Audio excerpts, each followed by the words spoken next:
Hello, I'm John Joseph, and I'm author of Treating Addiction, Recovery from Alcoholism and Drug Addiction.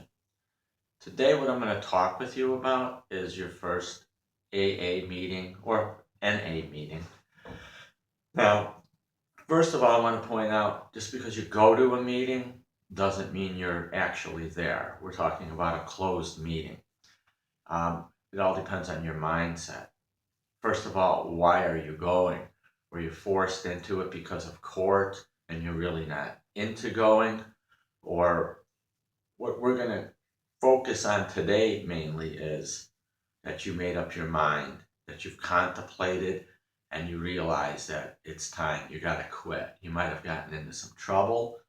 You could have wrecked a car. Anything could have happened. Some type of tragedy occurred because of your using drugs and alcohol. And when you go to your first meeting, you don't know what to expect. You feel like a stranger there. First thing I want you to know is don't. The fellowship there, it's incredible. I mean, you'll bond with the people instantly. They know why you're there. Don't go there and like cower, like, well, you're going to think, these guys are losers. You might see some guy that you could tell through his well-worn face that he's been through it all. And, you tell yourself, I'm probably not as bad as him.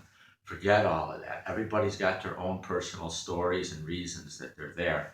Some worse than others, but you know what? If it's destroying your life, you're not doing any better.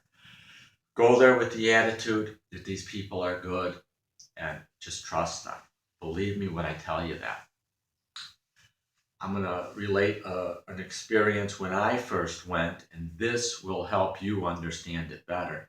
I had to go because financially my world crashed in, okay? It had financially collapsed on me. I mean, I was a wreck. I mean, I was about as close to the gutter as you can get. And when I finally decided to go in, I didn't know what was going on. I had run into some problems. I run into legal problems, and it was severe. And I knew I needed my mind to get out of the mess that I got myself into, and I knew I had to quit. When I went to the meeting, I happened to go to a meeting that was in my home community. I wasn't thinking. If I really would have thought about it, I'd want to hide, because in my home community, I'm going to meet people I know. All I know is none of that was going through my mind. I was in desperate straits. I was in deep trouble, and my life was collapsed. So I called AA downtown in Chicago. They come and brought me there. A guy came, picked me up. That was nice of him. And turns out, I kind of had a little luck.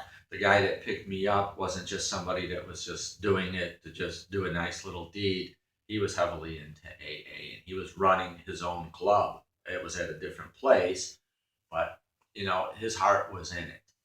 And, I had him as a backup. But anyways, even without him, here's what happened. I go to the meeting. I don't know what to expect. My life was collapsed. All I wound up doing when it came my time to turn, and it was a big meeting. There was probably 90 people there at least. That was a huge meeting. I took a huge meeting to tell everybody what a loser I was, All I know is when it came my time to talk, I kept thinking about myself and all my problems, and that's what kept me there.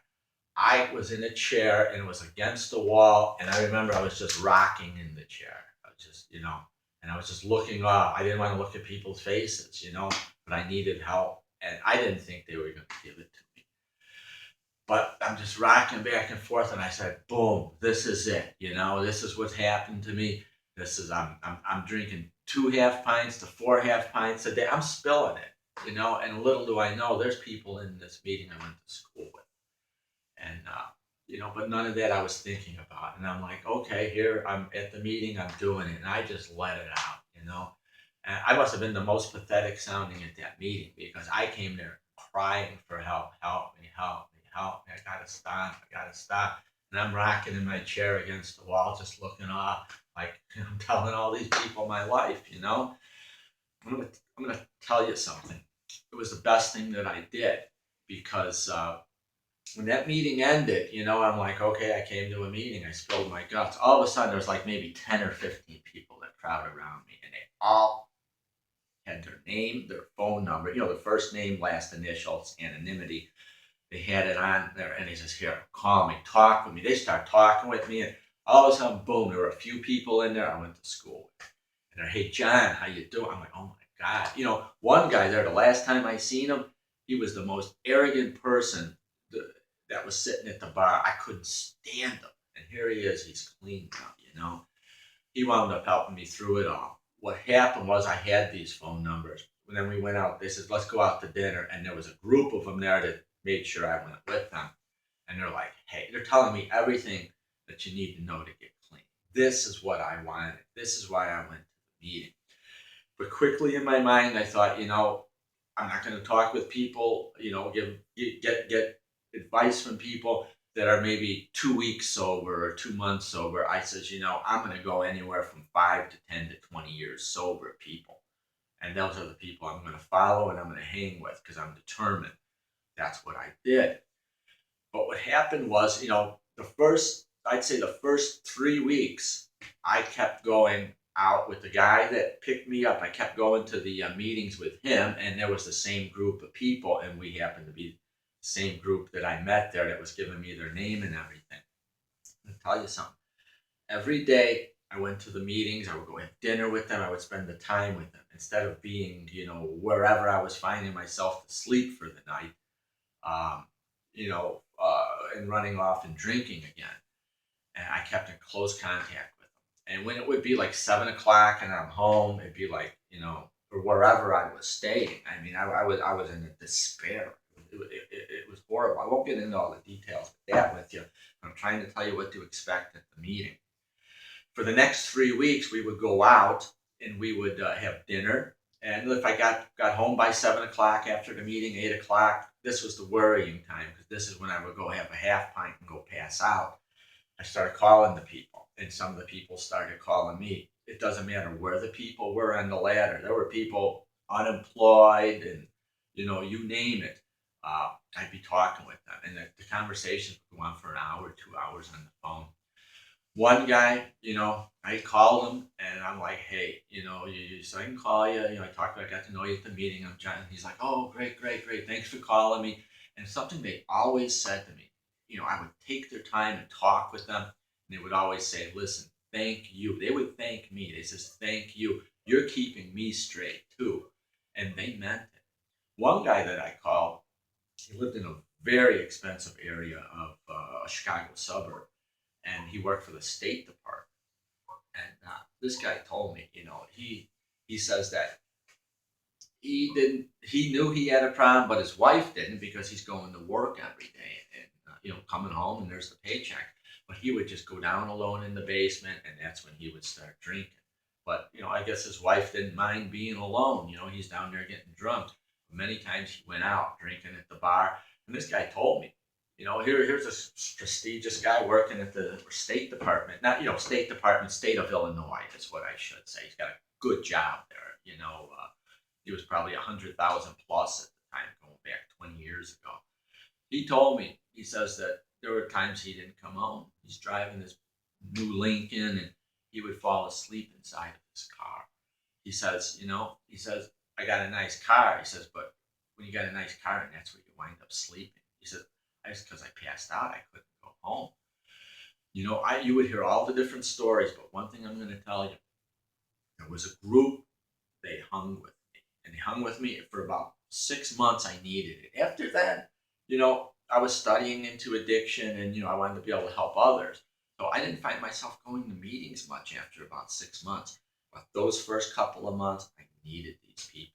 I didn't know what was going to happen at my first meeting. So when you go to your first meeting, go to where you got enough people, and go to somewhere that's close to your house. You really need to, even if you're going to meet people that were from your past, whether you like them or not. Then that doesn't matter. It's different. It's different here. Spill your guts. Tell them what it is. They don't care. Don't think you're going to shock them because you told them something. It's sit in on a closed meeting and you'll hear a lot of shocking testimony. Okay, go to the meeting. Be sincere. You've got to have the mindset to where, you're ready to quit now. Even if you're not at that mindset yet, because 3 months before I was finally at that mindset, I went to a meeting and I wanted to get out of there. I'm like, I don't belong here. I feel like an idiot. What the heck? But, somebody had picked me up and brought me. I still learned. I knew what I was going to expect at the meeting. So even if you weren't quite ready for whatever the reason, go to the meeting and get the feel of it. You're going to find that these people are buddies. These people are you're instant friends with them. I mean, it's an amazing feeling, and you're going to find that you've got support. So don't be ashamed. Go there, spill your guts. If you're going to cry, cry. Just let it out. And I'm going to tell you something, you are going to find support. You're going to find people that are they're going to hang with you, and they're going to explain to you what to do. Try to look for the people that are even 3 years, 5 years, 10 years sober. That's what you need. These people are going to tell you, they've done it long term. They're going to show you how to do it, and just listen. After a while, there's some people that you start to think, oh, I don't get along with him. His likes are a little different than mine. Forget all about that stuff. Okay, you're going to a meeting with him. You're going to go have dinner with these people. You're not going to go live in the man's home. Okay, so if there's some things that turn you off about somebody, so what? That's petty stuff. You're there for your mental health. There's nothing to be ashamed about when you go to a meeting. You go to a you'll find that it's a great atmosphere. I mean, you're just bonding. When you first go there, you don't know anybody, but you notice everybody's talking to each other, and they're all friends. It seems like they've been friends forever. There's a fellowship there, and it'll build fast. You'll build quick bonds with these people. Trust me when I tell you, you won't feel like an outsider. You go a couple of times, you're in the clique, and just relax, let it out, let yourself go. Tell them the reason you're there. Say, I need help. Say exactly what's on your mind, and you're going to get the support and the help that you need. So, uh, thank you. And I'll be back with more YouTube segments. This is all to help you. And we're going to help you. I promise you that. I'm going to bring you all the information that you're going to need, and it's all available here to you. It's an amazing thing, the internet, isn't it? And we're going to share. We're going to share all the experience of sobriety here, and I'm going to bring it to you. Thank you.